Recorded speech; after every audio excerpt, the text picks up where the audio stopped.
The call came on a Tuesday morning while I was reviewing quarterly reports from my portfolio companies. Mom's voice had that particular tone, the one she reserved for delivering news she knew would sting but felt I deserved to hear. "Rachel, I need to tell you something about Thanksgiving," she began. "Your brother Derek is bringing some very important people this year. Venture capital partners from his firm. These are the kind of connections that matter in business." I leaned back in my chair, watching the morning sun illuminate the Chicago skyline through my office windows. "Okay, Mom. So we've decided it would be best if you skip this year. Nothing personal, sweetheart, but Derek needs to make the right impression. Having his sister there, well, you understand. You work in that little nonprofit sector. These people operate at a different level." "I understand," I said quietly. "I knew you'd be reasonable about it. Derek's worked so hard to get where he is. Did I mention his firm just closed a $240 million fund? Can you imagine? My son managing that kind of money. We're so proud. That's impressive. Anyway, we'll do something with you another time. Maybe lunch in January? I have to go. I'm meeting Derek to plan the menu. These investors are used to the finest things." The line went dead. I sat there for a moment, then returned to the document on my screen. A merger proposal that would consolidate 3 of my healthcare technology companies into a single entity valued at $380 million. My executive assistant James knocked and entered. "Your 10 o'clock is here," he said. "The venture capital group from Morrison and Partners." I glanced at my calendar. "Right. The portfolio review meeting." "They seem eager," James added. "Apparently they're looking to expand their healthcare tech investments significantly. Word is they've got $240 million in their new fund." Something clicked. "Morrison and Partners? That's Derek's firm." James paused. "Your brother Derek?" "The same." I straightened my blazer. "Well, this should be interesting. Give me 2 minutes, then show them in." I walked to my office window, looking out at the city where I'd built my empire in silence. For 12 years, my family had dismissed my career as charity work, because I'd started in the nonprofit sector. What they didn't know, what I'd never corrected, was that I'd transitioned into private equity 8 years ago. They'd never asked. They just assumed. Derek had always been the golden child. Stanford MBA, recruited by a top firm, always in the right suit, always at the right restaurants. I'd gone to state school, started at a nonprofit healthcare advocacy organization, lived modestly. In my family's eyes, I was the disappointing daughter who'd chosen purpose over profit. They had no idea I'd turned that nonprofit experience into expertise that made me one of the most sought-after healthcare technology investors in the Midwest. They'd never noticed when I stopped working for the nonprofit and started acquiring companies. They'd never asked about the promotion that became a VP position at a private equity firm, or about the 5 years after that when I'd built my own fund. I was 34 years old and managed a portfolio worth $2.7 billion across 17 companies. My fund, Sterling Healthcare Ventures, had a reputation for turning struggling healthcare tech companies into industry leaders. I sat on 12 boards. Forbes had profiled me 6 months ago as one of the power players reshaping healthcare investment. But to my family, I was still Rachel who works with sick people, or Rachel in her charity phase. The worst part wasn't the dismissal. It was how Derek had weaponized their perception. At family gatherings, he'd introduce himself with his job title and firm name, then introduce me as my sister who does nonprofit stuff. When relatives asked about my work, he'd change the subject. When I bought my Lincoln Park brownstone 3 years ago, Derek told everyone I must have gotten some kind of subsidy for nonprofit workers. Last Christmas, Derek had brought his girlfriend, now fiancée, Melissa, who worked in marketing. At dinner, Melissa asked what I did. Before I could answer, Derek jumped in. "Rachel works with healthcare charities. Very noble but not exactly lucrative. Not like the work we do in venture capital." Dad had laughed. "That's why Derek drives a Tesla and Rachel takes the train." I'd said nothing even though my Model S was parked in my private garage and I took the train because I used the commute time to work. Even though the watch on my wrist cost more than Derek's entire wardrobe. Even though the charity work they mocked had made me wealthier than everyone at that table combined. I didn't correct them because I'd learned something valuable. Being underestimated was a competitive advantage. While Derek spent energy proving himself, I spent energy building. While he networked at the right parties, I closed deals. While he posted about his wins on LinkedIn, I quietly acquired his competitors. There was another reason I'd stayed silent. I wanted to see how far they'd go. How much they'd reveal about who they really were when they thought I had nothing. Every dismissive comment, every piece of unsolicited advice about getting serious about my career, every family event I wasn't invited to because I'd bring down the professional tone, I cataloged it all. Not for revenge. For clarity. And now, Derek's colleagues, the investors he was so proud to bring to Thanksgiving, were about to walk into my office. James knocked again. "Miss Sterling? They're ready. Show them in." 3 men entered. I recognized the lead partner, Richard Morrison, from industry conferences. Late 50s, silver hair, expensive suit. Behind him, 2 younger partners. One I knew as Derek's direct supervisor, Marcus Chin, and another I didn't recognize. "Miss Sterling," Richard extended his hand. "Thank you for making time. I've been wanting to meet for months. The pleasure is mine. Please sit." We settled around my conference table. Through the window behind me, my company name was etched in glass. Sterling Healthcare Ventures. Below it, a smaller line. Rachel Sterling, founder and managing partner. "I'll be direct," Richard began. "Morrison and Partners is looking to expand significantly in healthcare technology. We just closed a $240 million fund, and we're searching for co-investment opportunities with firms that have real expertise in this sector." Marcus nodded. "Your track record is exceptional. The way you turned cardiotech around, brilliant. And the HealthBridge acquisition was perfectly executed." "Thank you. We're hoping to discuss potential partnerships," Richard continued. "Perhaps co-investment opportunities, deal flow sharing. We have capital and generalist investment expertise. You have specialized healthcare knowledge and a proven track record. It's a natural fit." I nodded, listening as they outlined their strategy. They wanted access to my deal pipeline. They wanted to learn my methods for evaluating healthcare technology companies. They wanted to attach their fund's reputation to mine. "Your fund is impressive," I said. $240 million is significant." Richard smiled. "We're quite proud of it. Took 3 years to raise. The team worked incredibly hard." He gestured to Marcus. "Marcus here was instrumental. And we have a young associate, Derek Sterling, who's been..." He stopped mid-sentence. Marcus had gone completely still, staring at my nameplate on the desk. "Sterling," Marcus said slowly. "Derek Sterling. Is he?" "My brother," I confirmed. The temperature in the room shifted. Richard's smile became strained. "I didn't realize you were related. Most people don't. We don't exactly work in the same circles." I kept my voice neutral. "Derek's never mentioned having a sister in private equity?" "No," Marcus said carefully. "He's mentioned a sister, but he said she works in the nonprofit sector." "I started there," I said, 12 years ago. But I transitioned to investment 8 years ago." Richard was looking at me differently now, reassessing. "Derek talks about his family sometimes. He's mentioned that his parents are very proud of his career. He said he's the only one in his family who went into finance."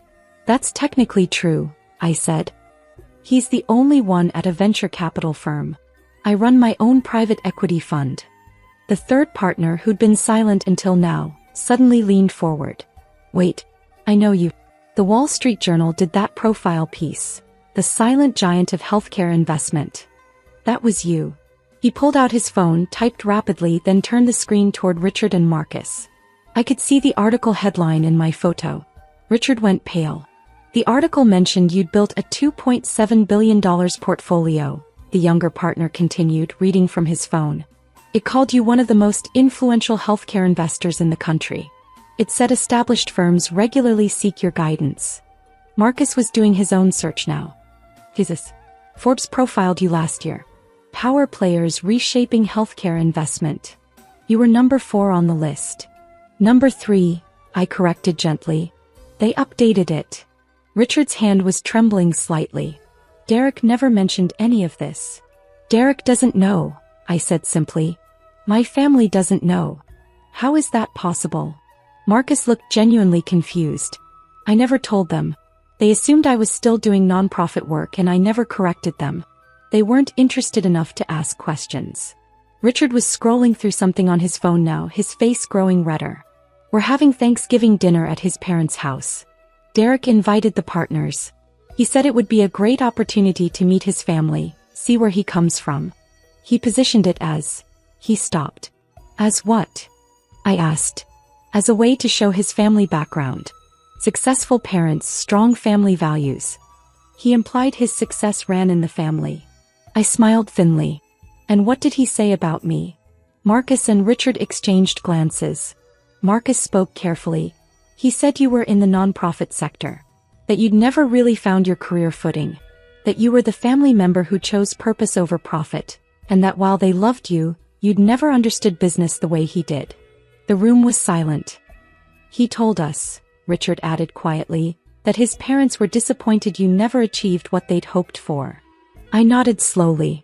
And based on that understanding, you all planned to attend Thanksgiving at my parents' house, where Derek would showcase his success and his impressive venture capital partners. Did he mention I wouldn't be attending? He said you had work obligations, Marcus said. Some nonprofit fundraiser you couldn't miss. No, I said. My mother uninvited me. She called this morning to tell me Thanksgiving was for successful people, and that Derek's venture capital partners were attending. She said it would be best if I skipped this year because I work in that little nonprofit sector, and you all operate at a different level. The silence stretched out. Richard looked like he might be sick. We need to be clear about something, I said, leaning forward. I'm not telling you this to embarrass anyone or to create problems. But you came here seeking a partnership with my fund. You wanted access to my expertise, my deal flow, my track record. Before we discuss that, you need to understand the full picture. Miss Sterling, Richard began, I don't know what to. Let me finish. Derek is your employee. This is awkward for you and I understand that. But here's what I need you to understand. I've built my career in silence while my family dismissed it. I've closed billion-dollar deals while they thought I was organizing charity fundraisers. I've sat on corporate boards while they pitted my career choices. And I've done all of this without their support, their connections, or their approval. I stood walking to the window. Derek has spent years positioning himself as the family success story. He's leveraged my parents' pride in him. He's used their dismissal of me to elevate his own image. And now he's brought that narrative into his professional life, using his successful family background as part of his personal brand. Marcus spoke quietly. We had no idea. Of course not. Because Derek is good at his job, and part of being good at his job is crafting a compelling narrative. I turned back to them. But here's what concerns me from a partnership perspective. Derek is operating from incomplete information. He's made assumptions about an entire sector, nonprofit and healthcare, based on his dismissal of my career. If he's that blind to the reality of his own sister's success, what other blind spots does he have? Richard stood. Miss Sterling, I need to be direct. This is a significant problem. Derek's judgment is compromised by his ego, I finished. Yes. We're attending Thanksgiving dinner at your parents' home in 2 days, Marcus said. Derek has built this up as a major occasion. Your parents are expecting us. They've planned an entire evening around showcasing Derek's success. And now we know that the daughter they've dismissed and uninvited is actually the most successful member of the family, the younger partner finished. At least in terms of our industry. Richard sank back into his chair. This is a disaster. It doesn't have to be, I said calmly. You have several options. You can attend the dinner as planned and say nothing. Maintain Derek's narrative. You can attend and politely mention that you met with me. Or you can decline the invitation entirely. What would you do? Marcus asked. If you were in our position? I considered this. I'd think carefully about what this situation reveals about Derek's character and judgment. I'd consider whether someone who could so thoroughly misunderstand and undervalue his own sister's career for years might have similar blind spots in his professional analysis. And I'd ask myself whether those blind spots pose a risk to my fund. Richard nodded slowly. You're suggesting we need to reevaluate Derek's position at the firm. I'm suggesting you have new information about an employee's judgment and integrity. What you do with that information is your decision. The timing, Marcus said. 2 days before Thanksgiving. At his parents' house. With you uninvited because your mother thinks we're too successful to associate with you." He shook his head. "The irony is brutal. The truth often is." Richard stood again, this time with obvious decision in his posture. "Miss Sterling, I need to make a phone call. Would you excuse us for a moment?" "Of course. James can show you to the conference room down the hall." After they left, I sat at my desk, processing what had just happened. I hadn't planned this. I'd simply agreed to a meeting request from a venture capital firm seeking partnerships. The fact that it was Derek's firm, that these were the investors my mother thought were too important to meet me, that this meeting happened the same morning as her uninvitation. That was just timing. Or perhaps it was inevitable. Derek had spent so many years underestimating me that eventually his professional world and his family delusions had to collide. 20 minutes later, James knocked. "They'd like to speak with you again." The three men returned, and I could see they'd reached a decision. Richard spoke first. "We've had a difficult conversation and we need to be transparent with you. First, regarding the partnership opportunity we came here to discuss. We absolutely want to pursue that. Your fund's expertise and track record are exactly what we need. We'd be honored to explore co-investment opportunities. Second," Marcus continued, "we need to address the Derek situation. We've decided to attend Thanksgiving dinner as planned."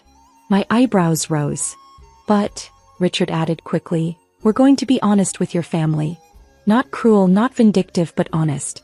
If your career comes up, when it comes up, we're going to acknowledge that we met with you today, that we're pursuing a partnership with your fund, and that you're one of the most respected healthcare investors in the industry. Derek will be humiliated," I said quietly. "Derek has apparently been humiliating you for years," Marcus replied. "And more importantly, he's been lying to us, by omission if not directly, about his family situation. That's a character issue we can't ignore." The younger partner spoke. "Miss Sterling, may I ask you something? Why did you never correct them? Your family, I mean. Why let them believe the wrong thing for so long?" I thought about this carefully. Because I wanted to see who they'd be when they thought I had nothing. I wanted to see if their love was conditional on success. And I wanted to build something that was entirely mine. Not connected to my family name, not dependent on their support or approval.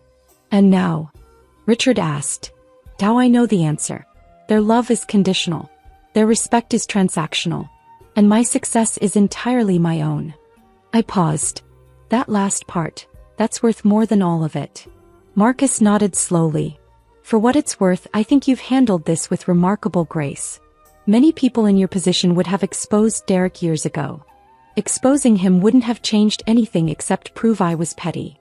Building something bigger than his ability to diminish, that changed everything."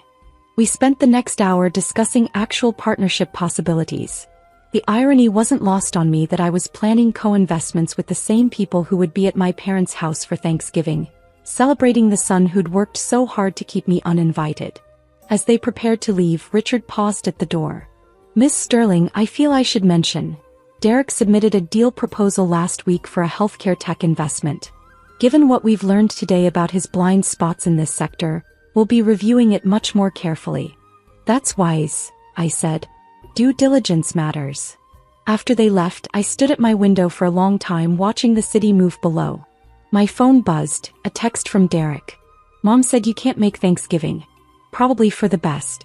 These investors are high level. You wouldn't have much to contribute to the conversation anyway. No offense."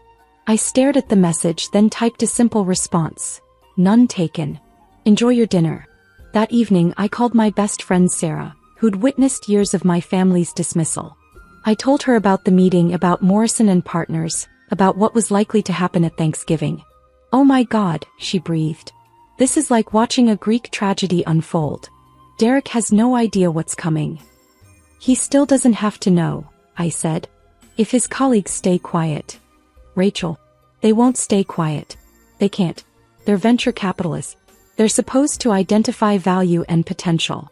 You think they can sit at your parents' table while Derek and your mother talk about his impressive career and your disappointing one? They'd be complicit in the lie." He was right. "What are you going to do Thursday?" she asked. "What I always do. Work. I have a board meeting Friday morning to prepare for." "You're not even slightly curious about how it plays out?" "Of course I am. But being curious doesn't mean I need to be there. Whatever happens, happens. But Sarah knew me better than that. You've spent 12 years building toward this moment. The moment when they realize who you actually are. And you're going to miss it. I didn't build my career for this moment, I corrected. I built it despite their inability to see it. That's very zen of you. Also, I don't believe you. I smiled despite myself. Fine. I'm curious. But I'm not going to crash their Thanksgiving to prove a point. You wouldn't be crashing. It's your family. It's a family that uninvited me, Sarah. Fair point. She paused. But promise me you'll keep your phone charged. Because I guarantee you're getting calls on Thursday. He was right about that too. Thanksgiving morning arrived cold and clear. I went for a run along the lake, came home to my empty brownstone and made coffee. My phone was suspiciously quiet. Usually Mom would have texted by now with some comment about the dinner preparations. Derek would have sent something about his morning routine or his workout. Some subtle flex disguised as casual sharing. Nothing. At 11 my phone finally rang. That. Rachel. His voice was strange. Can you come to the house? Dad, Mom uninvited me. She was pretty clear. That was a mistake. We need you here. Please. What's wrong? Please come. As soon as you can. I'd never heard my father sound like that. Small, almost frightened. Against my better judgment, I got dressed, got in my car and drove to their house in Evanston. The scene I walked into was surreal. My parents' elegant dining room, usually a showcase of entertaining perfection, felt like the aftermath of something broken. Mom sat at the table, mascara slightly smudged. Dad stood by the window. Derek sat alone on the couch in the adjacent living room, staring at nothing. And at the table, looking distinctly uncomfortable, were Richard Morrison and Marcus Chen. Everyone turned when I entered. Rachel, Mom started and her voice cracked. We didn't know. Richard stood. Miss Sterling. Thank you for coming. I apologize for the awkward circumstances. What happened? I looked around the room. Marcus spoke quietly. We arrived for dinner.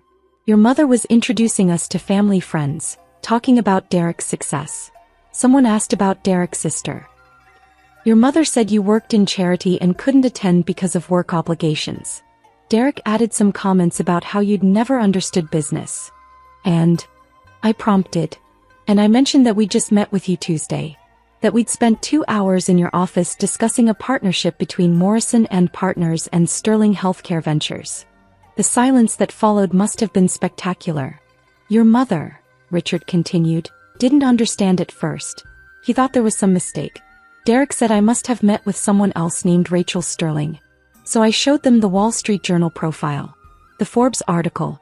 Your fund's website. Mom was crying now quietly. Dad looked like he'd aged 10 years in 10 minutes. Derek hadn't moved from the couch, hadn't looked at me. Your mother asked why you'd never told them. Marcus said. Derek asked if I was sure we had the right person. Your father just kept saying, I don't understand. I stood in the doorway waiting. Mom finally spoke. Rachel, sweetheart, why didn't you tell us? All these years we thought. You thought I was a failure, I finished. You thought I was the disappointing daughter who chose charity work over real success.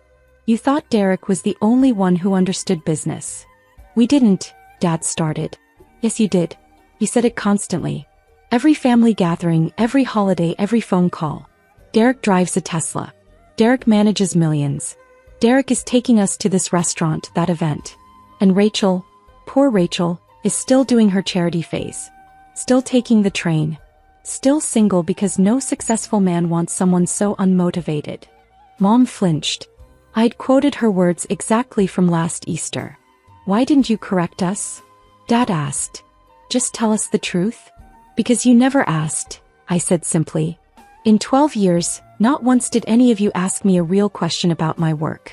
You asked if I was still doing the healthcare thing, or if I'd thought about getting a real job. You never asked what company I worked for, what role I held, what I actually did all day. You assumed, and that assumption was enough. Derek finally looked up. His face was gray. You let me look like an idiot. No, Derek. You did that yourself. I just didn't stop you. I told them, he gestured at Richard and Marcus. I told my colleagues that my family understood success. That we valued achievement. I brought them here to show them. To show them what? That you came from a family so focused on appearances that they could dismiss one child's actual success while celebrating another child's smaller achievements?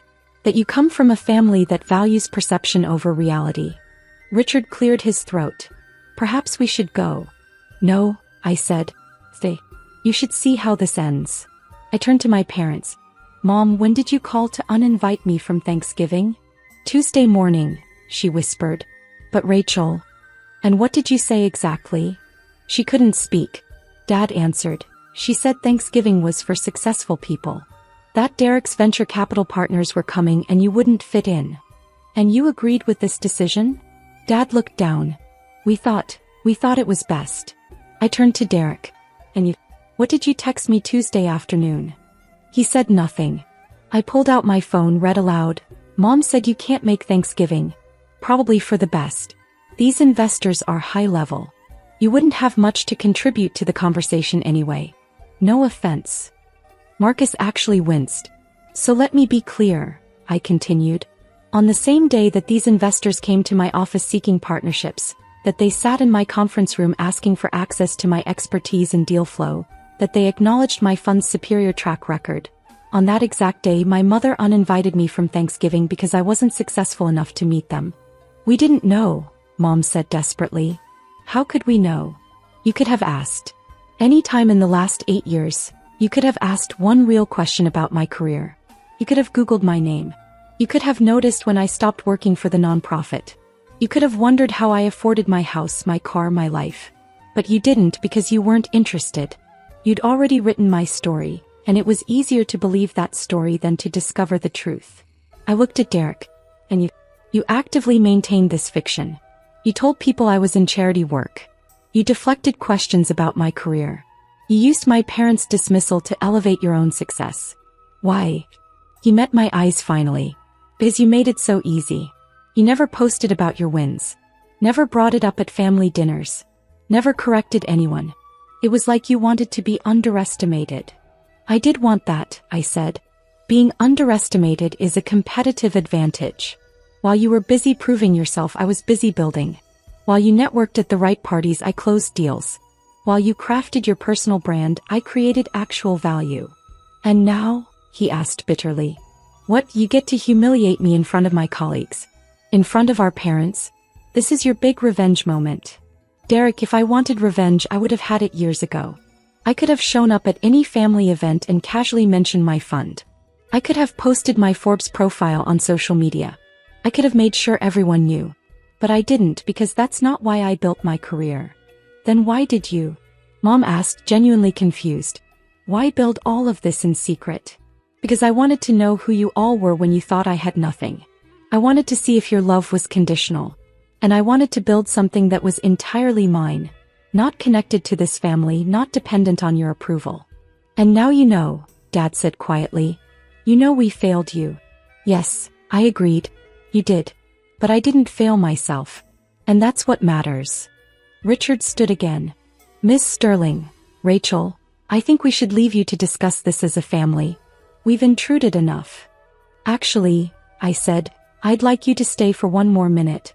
Because I want my family to understand something. I turned to Derek. Morrison and Partners came to me seeking a partnership. They want access to my expertise in healthcare technology investment. They want to learn from my methods. They want to attach their fund's reputation to mine. That's worth millions to them in deal flow and returns. Derek's face went even paler. Richard and Marcus will make their own decisions about how this affects your position at their firm. But I want you to understand something. The sister you've dismissed for years, the career you've belittled, the success you've denied, that's the success your own firm is now seeking access to. I looked at my parents. And Mom, Dad, the daughter you uninvited from Thanksgiving because she wasn't successful enough to meet Derek's investors? She's the investor those investors came to meet. The room was absolutely silent. Finally, Marcus spoke. Miss Sterling will be in touch about the partnership discussions. And Derek, we need to speak with you privately before the end of the week. They left quickly.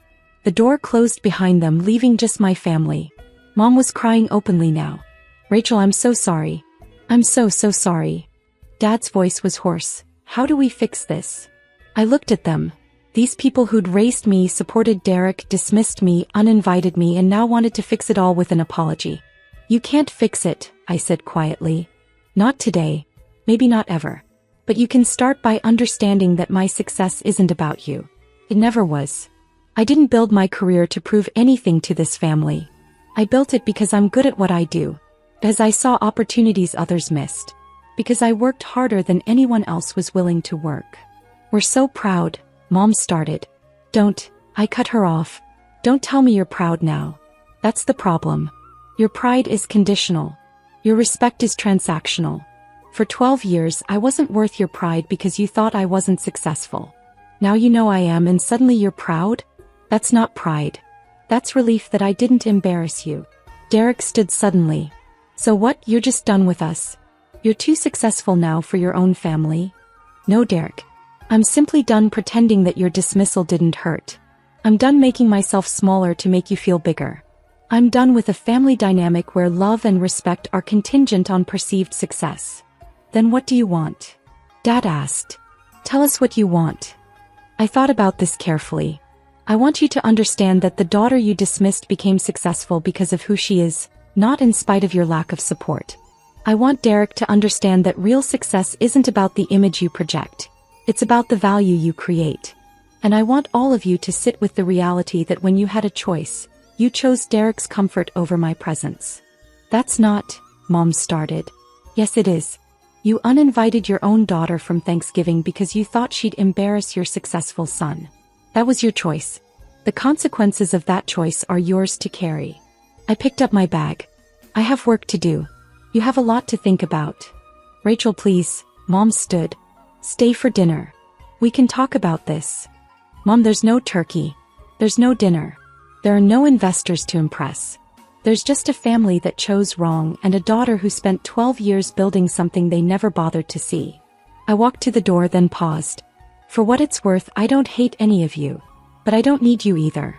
I built my success without your support. I'll continue without your approval. Derek's voice stopped me. The partnership. With Morrison and Partners. Are you going to do it? I haven't decided, I said honestly. I'll evaluate it like I evaluate every opportunity. On its merits, its strategic value, and its potential returns. Your involvement is irrelevant to my decision. They're going to fire me, he said flatly. After today, after this humiliation, they're going to fire me. Maybe, I said.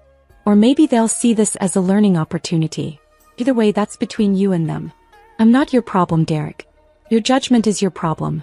Your ego is your problem. Your inability to see reality when it doesn't match your preferred narrative. That's your problem. I left them there. My crying mother, my devastated father, my humiliated brother. In their beautiful house with their shattered expectations. The drive back to the city felt longer than usual. My phone started ringing before I'd even reached the highway. Sarah, my friends, even my executive assistant James, who'd somehow heard already. I let them all go to voicemail. When I got home, I made myself a proper meal. Salmon, roasted vegetables, a good wine. I ate alone at my dining table, looking out at the Chicago skyline. My phone buzzed constantly with messages, but I ignored them all. Finally, around 8 p.m., I opened my laptop and returned to work. There was a board meeting tomorrow, a merger proposal to finalize, 3 companies in my portfolio that needed attention. My family's drama was just noise. My work, my real work, continued.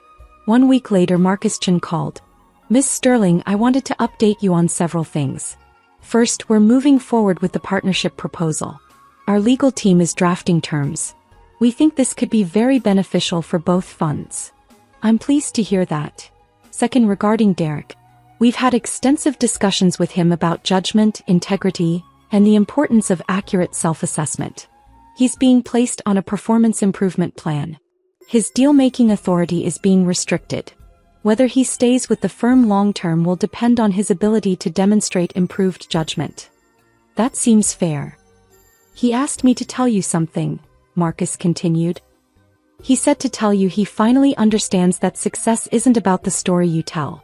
It's about the value you create. He said he spent years telling a story while you spent years creating value. That's progress, I said. Your parents also reached out. They'd like to meet with me and Richard. They want to understand your career better, learn about the industry. They seem genuinely eager to understand what they missed. That's their choice. Is it too late? Marcus asked gently. For your family, I mean. Is it too late to rebuild that relationship? I thought about this carefully. I don't know. Right now I need space. I need to see if they can respect me when I'm not performing success for them. I need to see if they can love me when I'm not exceeding expectations. And honestly, I'm not sure they know how. That's wise, Marcus said. And Rachel, if I may, you've handled this entire situation with remarkable grace. Many people would have been vindictive. You've simply been honest. Honesty is enough, I said. The truth did all the work. 6 months after that Thanksgiving, my life had found a new equilibrium. The partnership with Morrison and Partners was thriving. We'd co-invested in 3 healthcare technology companies, all performing ahead of projections. Derek had left the firm, not fired, but resigned to join a smaller fund where he'd have more room to grow without the weight of expectations. My parents and I spoke occasionally. Careful conversations, more honest than before but still finding their footing. Mom had apologized 17 times in 17 different ways. Dad had finally asked me real questions about my work. They were trying. Derek and I met for coffee once. It was awkward but honest. I'm sorry, he'd said. 4 years of being a self-absorbed asshole. For using your dismissal to prop myself up. For never once asking you a real question about your life. I accept your apology, I'd said. But Derek, you need to understand I don't need your validation anymore. I never did. That was always your need, not mine. I know that now.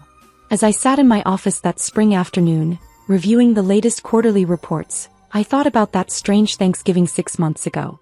The collision of Derek's narrative and my reality. The moment when everything they thought they knew proved false. People asked if I was glad it happened. If I'd enjoyed the reversal, the vindication. The truth was more complicated. I wasn't glad my family had dismissed me. I wasn't glad they'd valued image over substance. I wasn't glad for the years of small cuts and casual cruelties. But I was glad I'd built something that was entirely mine. I was glad I'd never compromised my vision to match their expectations. I was glad I'd turned their dismissal into discipline, their doubt into determination. Most of all, I was glad I'd proven, to myself not to them, that success doesn't require validation. That building real value matters more than performing success. That being underestimated is only a weakness if you believe it. My phone buzzed. A text from Richard Morrison. Deal closed. $340 million acquisition. Your instincts were perfect. This partnership is the best decision we've made in years. I smiled and returned to work. They'd come to my office seeking a partnership. They'd left understanding that the woman they'd dismissed wasn't just worthy of partnership. She was the standard they were trying to reach. And somewhere in Evanston, my family was learning the same lesson. That the daughter they'd underestimated had never needed their approval to succeed. She just needed them to get out of her way.